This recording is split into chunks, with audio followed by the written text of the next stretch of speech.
Hi hello வணக்கம், welcome to திரை விமர்சனம்.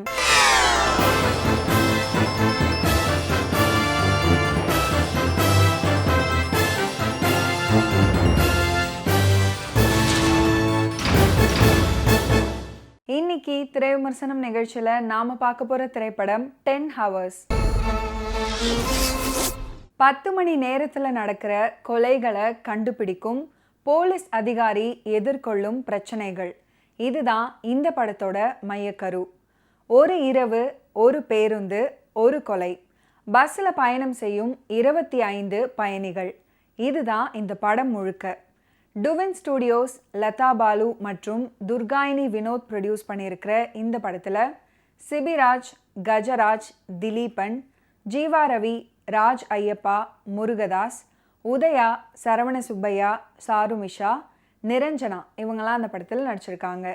KS சுந்தரமூர்த்தி மியூசிக் பண்ணியிருக்கிற இந்த படத்துக்கு ஜெய் கார்த்திக் சினிமோட்டோகிராஃபி பண்ணியிருக்காரு. இந்த மூவியை டைரக்ட் பண்ணியிருக்காரு இளையராஜா களியபெருமாள். கள்ளக்குறிச்சிக்கு பக்கத்தில் இளம்பெண் ஒருத்தர் காணாமல் போனதா அவங்களோட தாய் மற்றும் தாத்தா காவல் நிலையத்துக்கு வந்து புகார் கொடுக்குறாங்க. அதன் அடிப்படையில் உடனடியாக விசாரணையில் இறங்குறாரு இன்ஸ்பெக்டரான சிபிராஜ். விசாரணையில் அந்த இளம்பெண் கடத்தப்பட்டிருப்பதாகவும் அந்த பெண்ணை மீட்பதற்கான முயற்சியில் இறங்குறாரு அவர். இந்த நேரத்தில் சென்னையிலிருந்து சுமார் 25 பயணிகளுடன் கோயம்புத்தூர் போகும் ஆம்னி பேருந்தில் பெண் ஒருவர் தாக்கப்படுவதாகவும் அந்த பேருந்து கள்ளக்குறிச்சி அருகே சென்று கொண்டு இருக்கிறதா ஆண் நபர் ஒருத்தர்கிட்ட இருந்து போலீஸுக்கு தகவல் வருது. இந்த தகவல் வந்ததும் உடனடியாக களத்தில் இறங்குறாரு சிபிராஜ். விளைவு, அந்த பேருந்து செக் போஸ்ட்ல சிறைப்பிடிக்கப்படுது.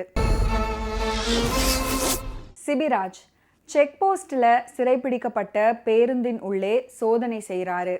அப்படி சோதனை செய்யும் போது புகார் கொடுத்த நபர் கொலை செய்யப்பட்டு கிடக்கிறாரு. பெண் கடத்தல் மற்றும் பேருந்தில் இளைஞர் கொலை அப்படின்னு 2 வழக்குகளை 10 மணி நேரத்துக்குள்ள முடிக்கணும் அப்படின்ற கட்டாயத்தில் இருக்கிறாரு போலீஸ் இன்ஸ்பெக்டர் சிபிராஜ். இந்த 2 குற்றங்களில் தொடர்புடைய குற்றவாளிகளை சிபிராஜ் எப்படி கண்டுபிடிக்கிறாரு, அதோட பின்னணி என்ன அப்படின்றது தான் இந்த படத்தோட மீதி கதை.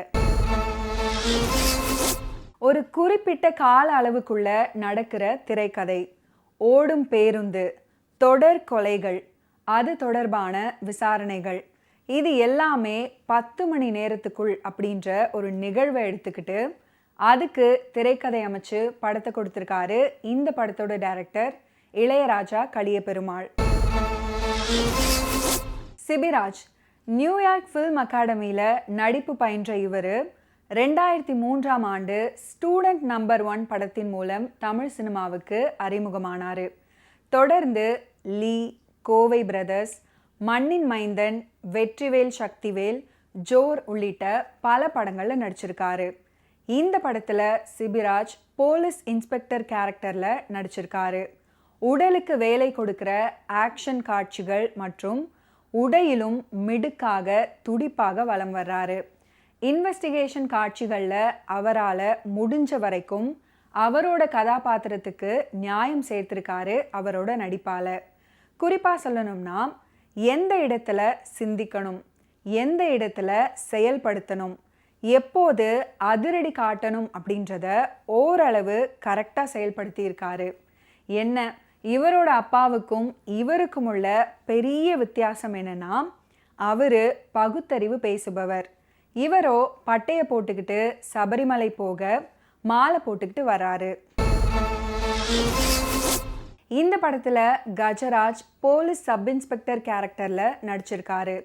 டாக்டராக ஜீவா ரவி, பேருந்தில் கொலை செய்யப்படும் இளைஞரா ராஜ் ஐயப்பன், ஆம்னி பேருந்து கிளீனராக முருகதாஸ் மற்றும் திலீபன், உதயா, சரவண சுப்பையா, சாருமிஷா, நிரஞ்சனா உட்பட எல்லாருமே கொடுத்த வேலையை குறைவில்லாமல் பண்ணியிருக்காங்க அவங்களோட நடிப்பால்.